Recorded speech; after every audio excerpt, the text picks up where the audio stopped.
안녕하세요. 설채원 수의사입니다. 이번 시간에는 보호자분들이 가장 생각하기 싫어하는 시간, 우리 아이들이 늙어가고 이별하게 되는 시간에 대해서 말씀드려 보도록 하겠습니다.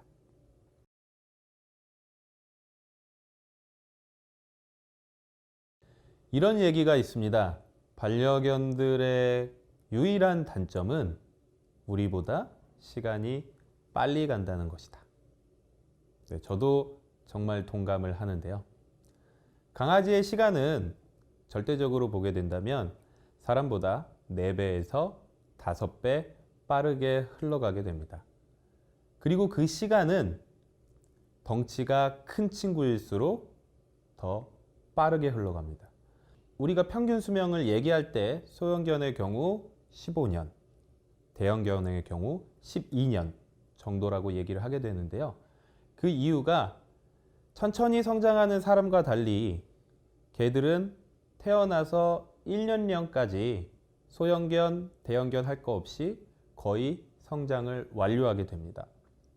그 과정에서 소형견은 이 정도 크면 되지만 대형견은 10배에서 20배 넘게 많이 커져야 되기 때문에 너무 짧은 시간 안에 성장을 통한 산화작용으로 인해서 더 빠르게 노화된다고 알려져 있죠.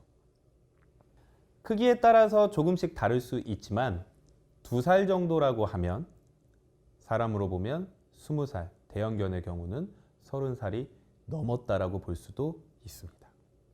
이렇게 시간이 빨리 가기 때문에 우리가 생각해 봐야 될 것이 있는데요.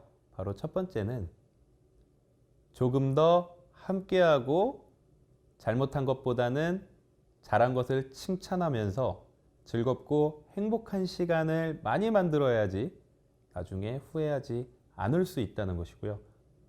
두 번째는 그만큼 빨리 노화되기 때문에 건강검진을 통해서 조금 더 건강에 대해서 미리 신경을 써주신다면 오히려 나중에 병원비도 더 줄어들고 건강하게 행복하게 살 수 있다는 것이죠.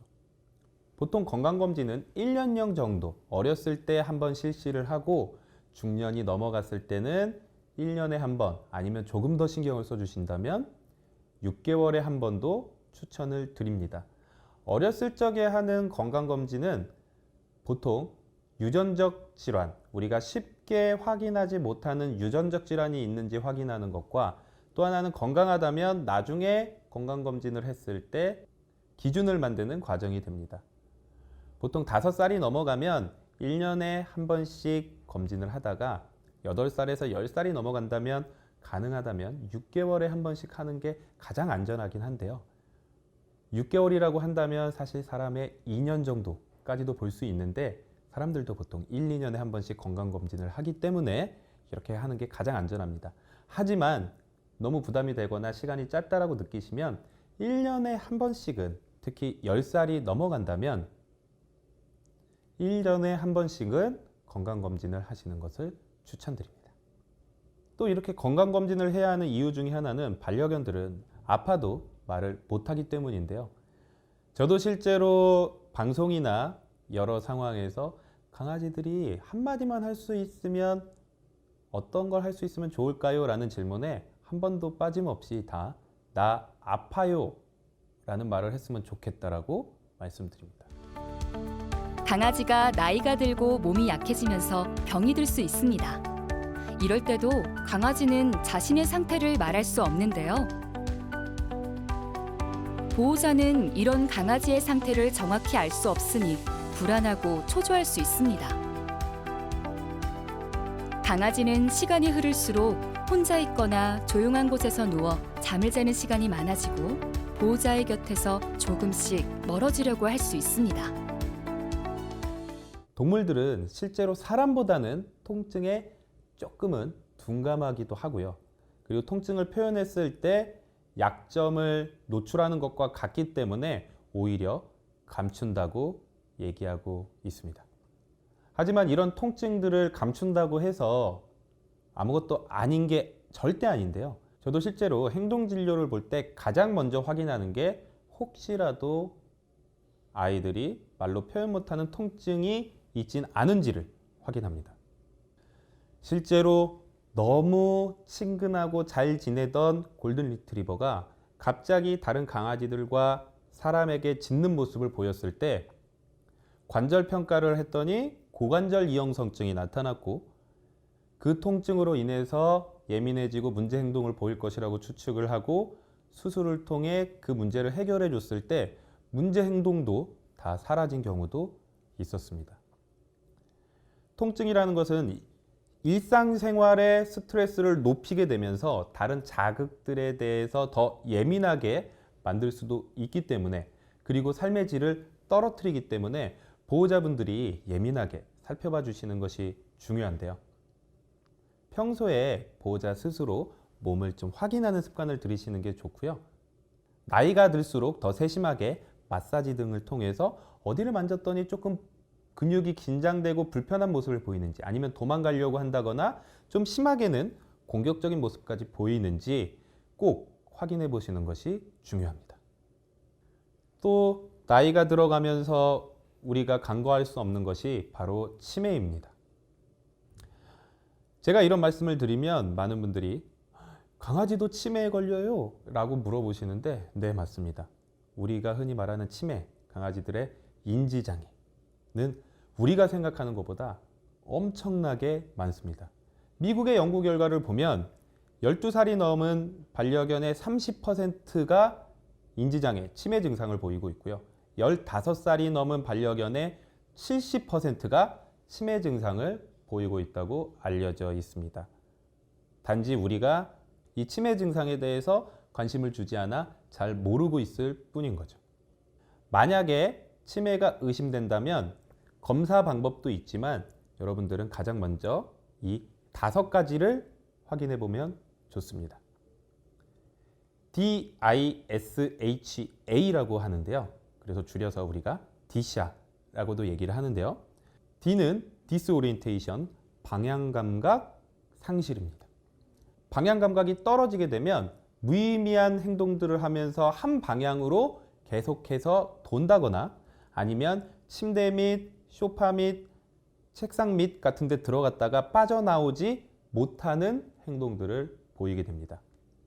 I, 인터랙션 체인지는 상호작용 변화입니다. 원래 보호자와 친근하게 지내고 만져달라고 하고 시키면 잘했던 아이들이 갑자기 보호자가 들어와도 반응이 없다거나 시킨 것을 잘 못한다거나 뭔가 소통이 잘 되지 않는다라고 느낄 수 있습니다. S는 슬립 체인지, 수면 변화입니다. 보통 밤낮이 변화하게 되는데요. 낮에는 한참 자고 밤에는 계속 돌아다니면서 불편을 호소하게 됨으로써 보호자의 삶의 질도 같이 저하되게 됩니다. H는 하우스 소일링, 화장실 실수입니다. 원래는 정말 화장실을 잘 가리던 친구가 갑자기 실수를 하게 되는 것이죠. 마지막 A는 액티비티 체인지, 아니면 엔자이어티입니다.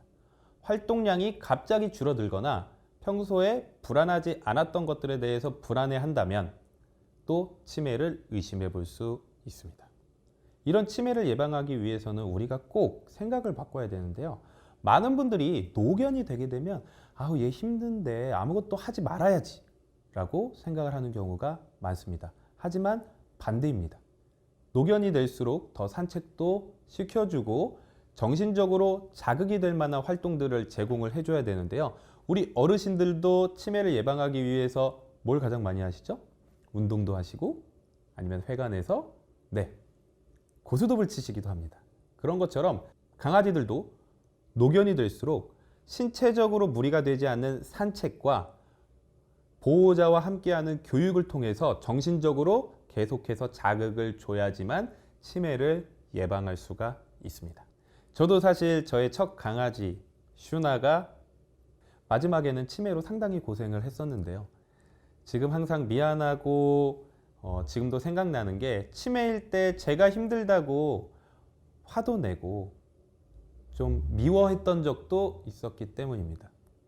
치매에 따른 실수를 야단치지 말고 아파도 사랑으로 끝까지 보살펴 주신다면 우리가 생각하기도 싫지만 우리 아이들이 무지개 다리를 건널 때 조금 덜 미안할 수 있을 겁니다.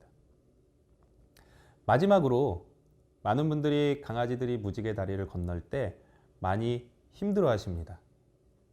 그 가장 큰 이유 중에 하나는 강아지들은 떠날 때 정말 행복했어 라고 말을 할 수 없기 때문일 것 같습니다. 하지만 강아지들은 과거를 후회하지도 미래를 걱정하지도 않고 하루를 충실하게 산다고 합니다. 분명히 우리 반려견들은 여러분들과 함께해서 항상 행복했고 마지막을 지켜주는 것만으로도 더 고맙게 생각할 것입니다. 우리가 아이들을 보낼 때 후회하지 않도록 지금부터라도 제가 말씀드린 부분들 잘 지켜주면서 행복한 반려생활 해보시는 건 어떠실까요? 강아지의 마지막은 슬프지만 그동안 함께했던 소중한 시간들은 강아지에게는 다시 올 수 없을 소중한 시간이었을 겁니다. 강아지와의 마지막은 그동안 좋았던 기억을 간직한 채 소중히 보내주세요. 네, 지금까지 반려견이 새로운 가족을 만나서 이별을 할 때까지 조금 더 반려견의 입장에서 생각하는 그런 내용의 강의를 해봤는데요. 많은 분들이 항상 사람의 입장에서만 동물을 바라보는 경향이 많습니다. 하지만 이번 시간을 통해서 반려견의 입장에서 우리를 바라보고 세상을 바라보면 조금 더 잘 이해할 수 있고 행복한 반려생활을 하실 수 있을 것이라고 생각합니다. 지금까지 설채연 수의사였습니다. 감사합니다.